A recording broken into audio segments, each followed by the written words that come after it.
Hi guys, welcome sa ating bagong lesson. Ito ang Tears in Heaven ni Eric Clapton. Sa lesson na to, matutunan yung intro, chords, plucking pattern, at saka yung solo. Pero bago tayo magsimula, kung bago sa channel na to, please pakipindot lang subscribe button, pati na rin ang notification bell para maging updated ka sa mga gagawin pang videos na katulad nito. Okay? Ito yung lesson na isi-simplify ko para mas makuha mo. Pati yung strumming, plucking pattern niya, okay? Ito muna yung sa intro. Yung intro niya, bass. So, 6, open, hammer, 2nd fret, open number 5, na strings. Tapos, position yung dalawang daliri natin dito sa 3rd and 2nd strings sa 2nd fret. Tapos ang kalabit, nandiyan naman yung pattern, 3, ibig sabihin niyan, yung mga numbers ay numbers ng strings. Tapos hammer, yung 2, balik sa 3. So, yun yung A natin. Okay? Tapos sa E over G, ganito yon. So, ano yung P, B, at saka C? Yung P, pinch. So, yung pinch, kakalabitin nyo yung 6, 3, 2, sabay-sabay. Tapos yung B, bass, yung 6, tapos yung C chords, yung 3, 2 na strings. Balik ganito. Okay? Ito pinagsama natin dalawang chords natin.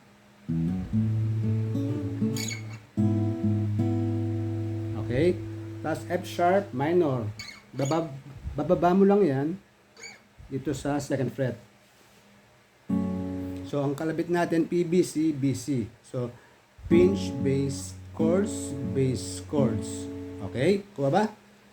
Pinch, bass, chords, bass, chords. Yun yung legend ng PBC. Pinch, bass, chords. Okay?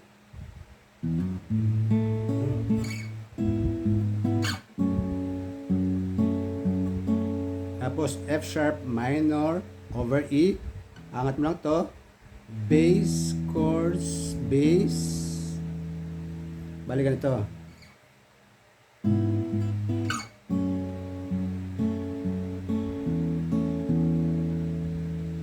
Okay. Tapos D over sharp. D over F sharp. Ganito yun. Pinch, bass, chords, bass, chords. Tapos E7, bass, as chords. Ito yung E7. Tapos balik sa A. Pinch, bass. Pinch, bass, chords, bass, chords, bass, chords. Okay? Yung bass natin sa A, yung number 5 strings. Okay? So, ulit, dahan-dahan.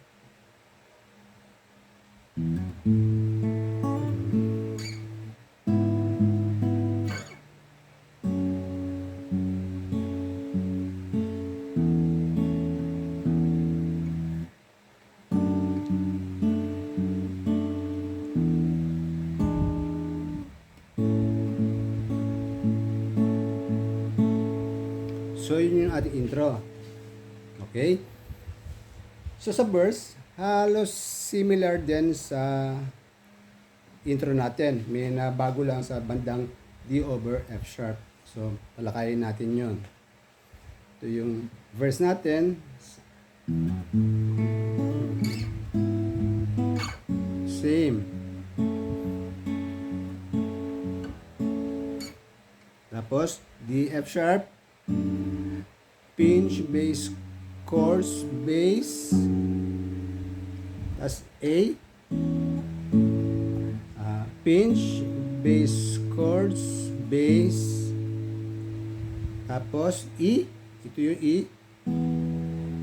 Pinch, bass, chords, bass. Tapos A.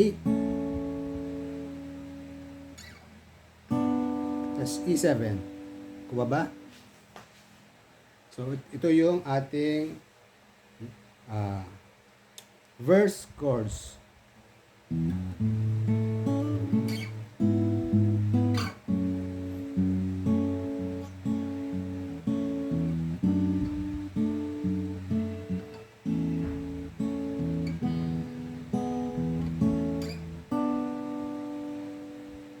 So halos similar din sa ating intro. Ito na yung sa pagkakaiba nila sa D, F sharp, pinch, bass, chorus, bass, tas A, pinch,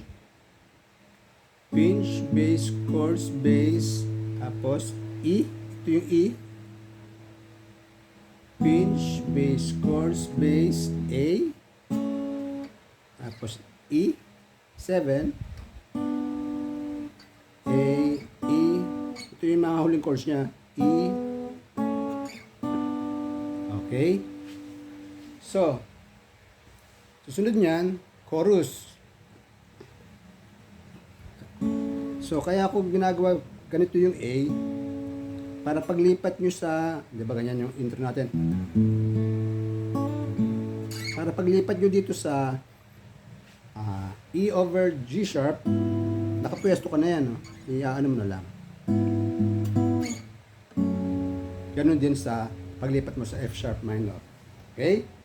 So sa chorus, kung mapapansin nyo, nandyan yung ating chords, nandyan yung strumming pattern niya, puro 8 yan at saka 6. So yung F sharp minor, ang strumming pattern natin ay pinch, bass, chorus, bass, pinch, bass, chorus, bass. Okay? So papakita ko muna sa inyo kung paano ginawa. Okay? Chorus.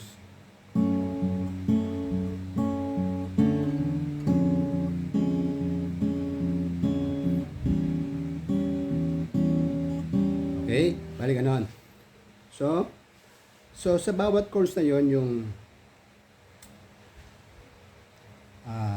F sharp minor, C sharp over F, at saka yung A7, puro tagwawalo yun. Tagwawalong locking. So, okay. Sa F sharp minor muna tayo.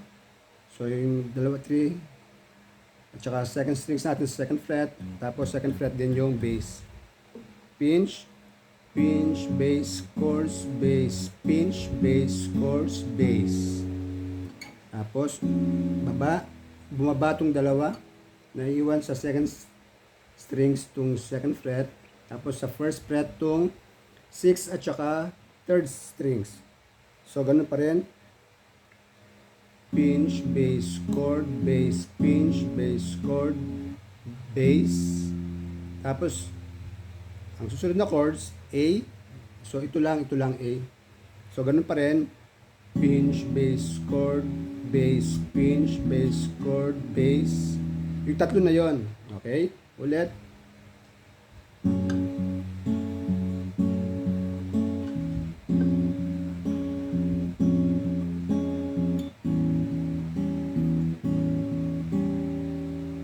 Okay?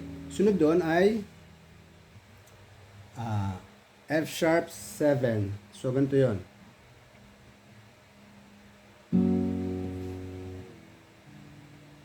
Third strings, third fret, fourth strings, fourth fret, tapos second fret, itong sa 6 strings. Okay? So, ang kalabit dito ay 6 na beses lang. Ito ay pinch, bass, chords, bass, pinch. Yung pangalawang pinch, 3-2. Yung unang pinch natin, yung 4-3. Okay? Kuha ba? Okay. Ang F sharp 7,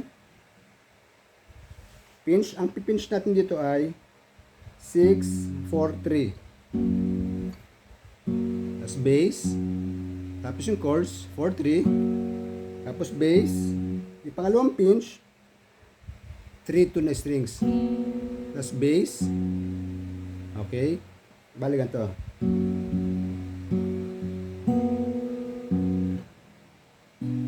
Cause I know. Yun na, tapos babagsakan ng B minor 7. So, ganun din yung kalabit mo kagaya nung F sharp 7. Pinch, bass, chords, bass, pinch, bass, chord, bass. Kagaya pala nung mga naunang tatlo. 8 strike din. Okay? Balik tayo sa F sharp. F sharp 7.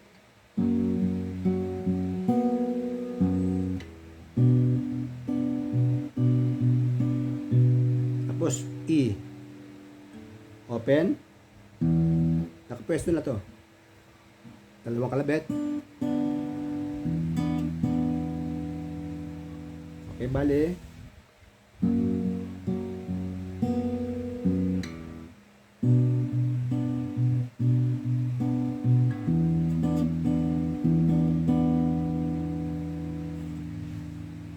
Kuha. So, bagalan natin yung introduction. Chorus.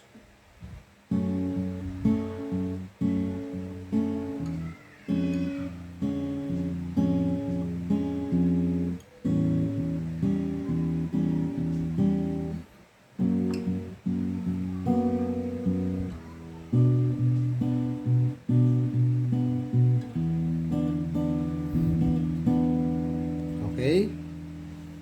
So, pagkatapos ng chorus, susunod dyan, intro ulit, kagaya na pag-aaral natin, tapos verse number 2, chorus number 2, tapos intro ulit, tapos yung bridge. Bale, ganito yon.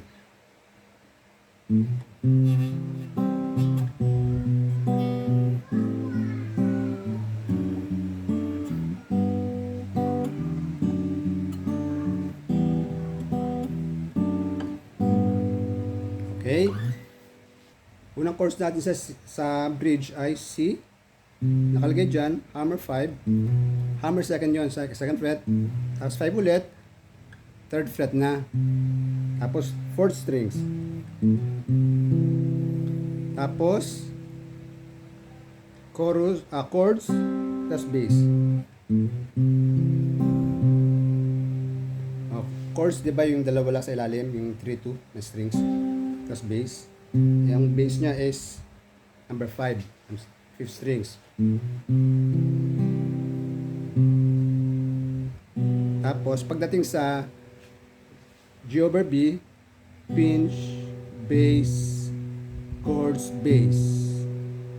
As A minor 7, ganun din, pinch, bass, chord, bass. Tapos D over F sharp, pinch, bass, chords, bass, G.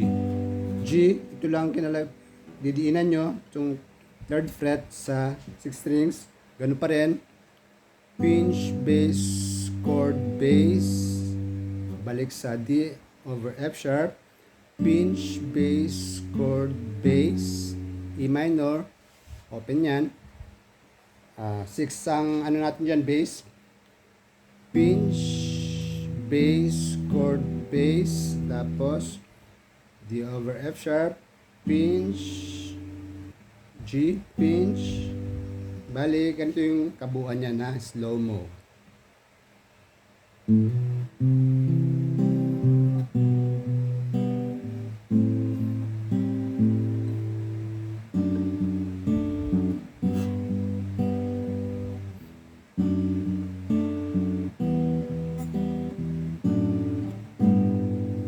Tapos C ulit. Same.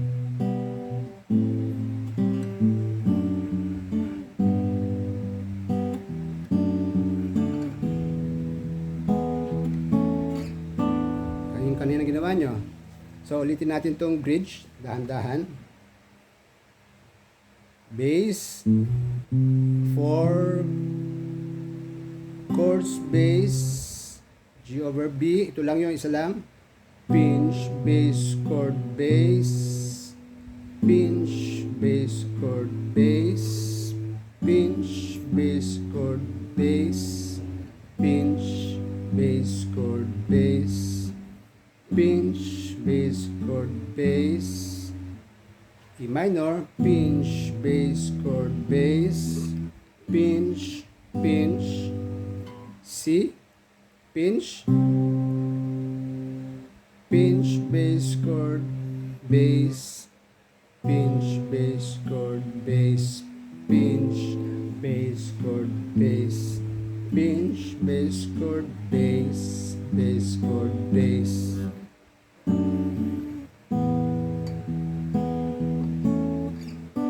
Yan yung kaninang ginawa nyo sa verse. So, yun lang naman yung mga aaralin nyo, intro, verse, chorus, at saka yung bridge. Pagkatapos ng bridge, solo, balikan to.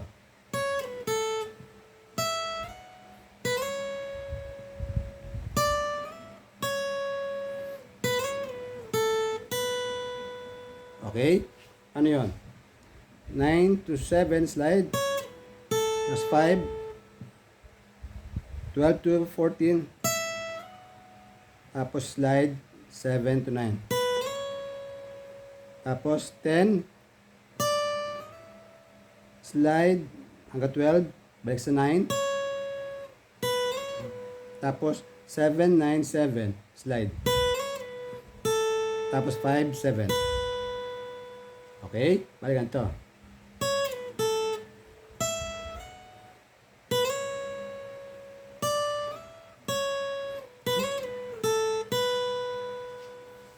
Tapos similar lang din yung sa kasunod.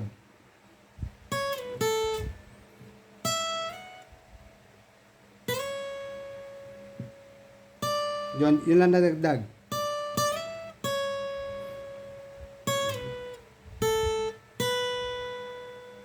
Okay?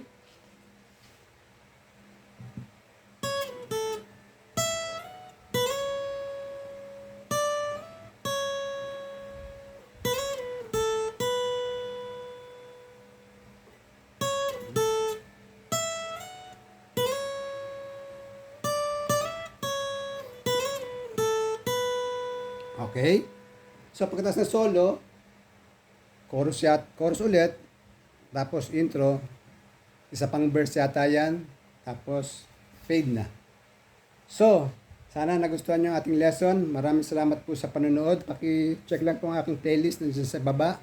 Sigurado nandiyan pa po ang inyong favorite artist. Maraming salamat po sa panonood. Hanggang sa muli. Paalam.